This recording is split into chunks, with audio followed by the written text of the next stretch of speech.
So speaking of the latest coronavirus aid bill, which the president signed when he was speaking in the Oval Office on Friday, during that, he went into this critique of the Postal Service, raising, he's done this before, usually talking about it with its deals with Amazon. What was he doing today, and is this a serious threat to the Postal Service? Trump said he will not sign a bailout for the Postal Service, which the Postal Service said it needs. And Congress did appropriate or give the Treasury Department authority for $10 billion in aid to the Post. Trump said he will not approve that unless the Postal Service raises its rates for package delivery by 4 times. Now, this is not about the Postal Service. This is about Amazon. We've been through this many times before. The Postal Service delivers packages for Amazon. Trump hates Amazon because its CEO, Jeff Bezos, owns the Washington Post, which is bashing Trump all the time for good reason, in my opinion.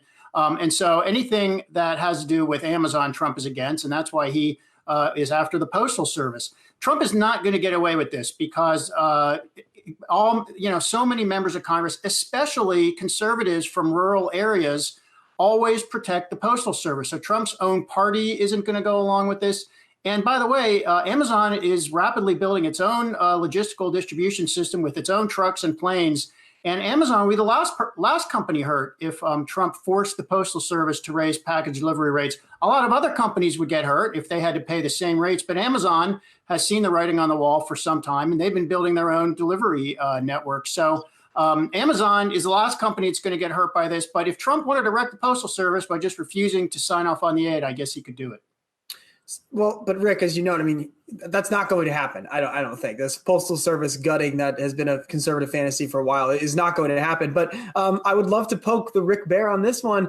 This is a preview of what happens to Social Security in 15 years. There's going to be some, politician who says we can't fund it. But guess what?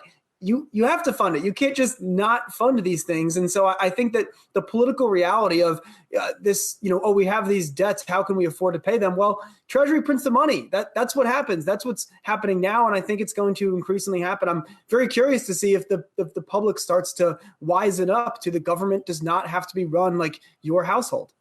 Well, there's no easier target than the Postal Service.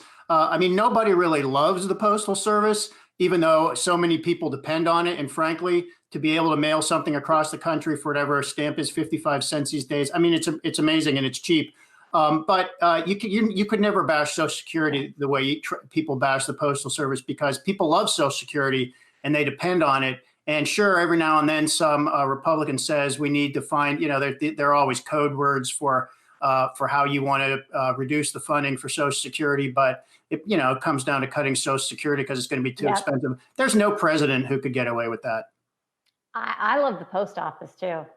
I've love the post office? had to go a couple times to get stuff. It's kind of Well, I'll tell you what, Rick, we're gonna have to talk about it in a break. Come on! I know. Hey investors, Zach Guzman here. Are you interested in learning more about the markets and getting the latest financial news? Well, then click right here to subscribe to our Yahoo Finance YouTube channel. Get the latest up-to-the-minute market analysis, big interviews in the world of finance, and information on how to manage your money every day wherever you are.